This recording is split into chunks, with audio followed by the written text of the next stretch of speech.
I really should have shaved this part and this part so I could have a sweet mustache like Kenneth Branagh does in these movies. But anyway, here's my video review for Death on the Nile. So this is the second movie directed by Kenneth Branagh that's based on the Agatha Christie novels. The first one was Murder on the Orient Express from 2017. And this one is a second adventure for Detective Hercule Poirot is his name. I'm surprised I got that right. But anyway, so Poirot is on another kind of case, but he doesn't really realize it until he's on this kind of cruise ship in Egypt, where he goes with a friend, and they meet a colorful cast of characters with a very strong cast.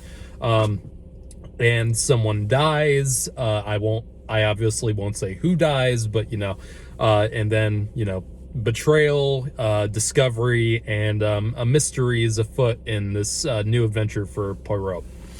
Anyway, I've only seen Murder on the Orient Express once. I saw it in the theater. I enjoyed it decently. I was not crazy about it. I was just kind of indifferent towards it. It just kind of was another, whodunit. Not really much else to it. I mean, it was very handsomely shot, and Kenneth Branagh does, he does direct pretty good-looking images.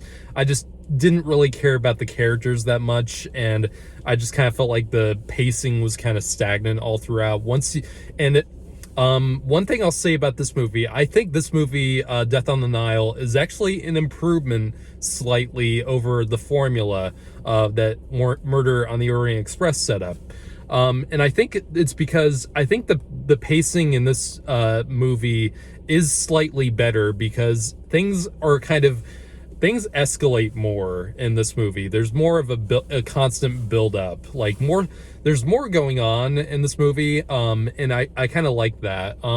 With the first movie, it kind of felt like the murder was like the first thing that really happens, and then it's just kind of investigation for like an hour and a half until you find out what happened. And that, I'm not saying that can be done. I'm not saying that can't be done well. I think it really did hurt the pacing, because it was just really long, talking scenes and, talking heads and, trying to figure out what happened. It didn't really keep my interest with that movie. This movie, there is more, set up to what's happening with all these different characters. Gal Gadot's character and Armie Hammer, they have a romance, and I gotta say the chemistry between those two that you see in the film is really good. I know, and what sucks, I'm gonna have to bring this up, there is controversy surrounding some of the casting in this movie, because it's got people like Armie Hammer and Letitia Wright, even Gal Gadot to an example, or for on a slightly lesser controversy, but still a controversy. And I'm not really gonna hold that against the movie necessarily. I think it is unfortunate that there is these three kind of not really popular people with certain groups, and it's seeing them all together is kind of questionable.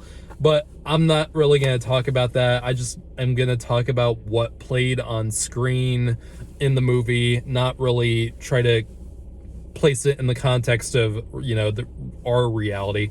I think everyone in this movie did a really good job in terms of acting. All the performances I thought were pretty much great. Kenneth Branagh is really having fun as Hercule Poirot in this. That mustache, man, it makes the performance. It really does. But he does a great job in this movie. All the supporting characters in this I found pretty interesting. Russell Brand, actually, if I hadn't really, heard his voice or anything, I just saw him, I would have never thought it was him. And he's actually pretty decent in the movie. Armie Hammer, despite, probable cannibalism happening in real life with him, he's a really good actor when he's on, and he was very good this movie. Gal Gadot I thought was pretty good. I am a little bit biased towards her because she's one of my crushes. But I thought she was pretty good in the movie, all things considered. But also there's a lot of different characters in this movie and different kind of interludes between each of them and things that kind of keep the movie, the conflict of the movie interesting. And that's kind of why I like this movie more than Orient Express, because things feel like they kind of escalate, like I said, and there's not just the murder is not the thing that sets everything off. It kind of is, but it's the climax of what's actually at stake here, and I think that I liked that aspect of the movie more than the first movie. In terms of the actual surprises, there were a few, but I'm not going to spoil the plot twist, because there is a plot twist at the end, or a reveal at the end of this movie, and it was pretty obvious, really, finding out what happens and who did this. It's really pretty obvious, if you watch the trailer and you kind of analyze what's kind of each of the different people. And the trailer doesn't really set up every conflict in the movie, but it's pretty easy to guess. But overall, I still had fun with the movie, and these movies aren't groundbreaking by any means. This is not Knives Out level or anything that kind of really breaks the formula of the standard whodunit mystery. This is not like that. It's Agatha Christie. It's based on the classic novels, so obviously you're probably not going to get any real any satire, so to speak, or any complete break of the formula. But it's a whodunit. A classic whodunit can still be enjoyable if it's done right, and I think it was done decently well in this movie, better than the first one in my opinion. So I almost forgot, visually the movie is stunning. The cinematography in this movie is gorgeous. A little bit too much CG in certain points, very noticeable CG when you see it, and but in terms of how colorful the movie is, this movie is very colorful. At some points the movie, in terms of the visual palette, almost reminded me of seeing an old color vision movie from the 50s when they were kind of starting off with color from black and white. Certain shots in the movie definitely felt like that in terms of how it's lit and stuff like that. Really visually appealing to look at.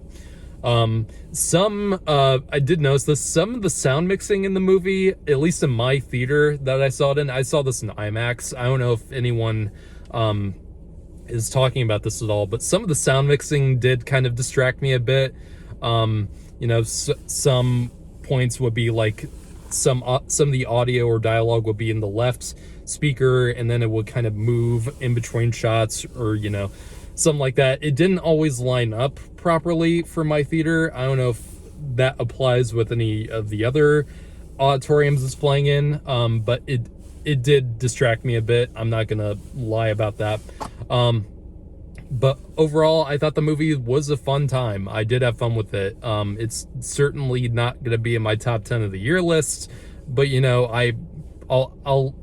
these movies I do kind of have a kind of fondness for. Something to watch on a rainy day, I'd say. So I'm gonna give this movie a 6.5 out of 10. It's decent. I'd give it a watch.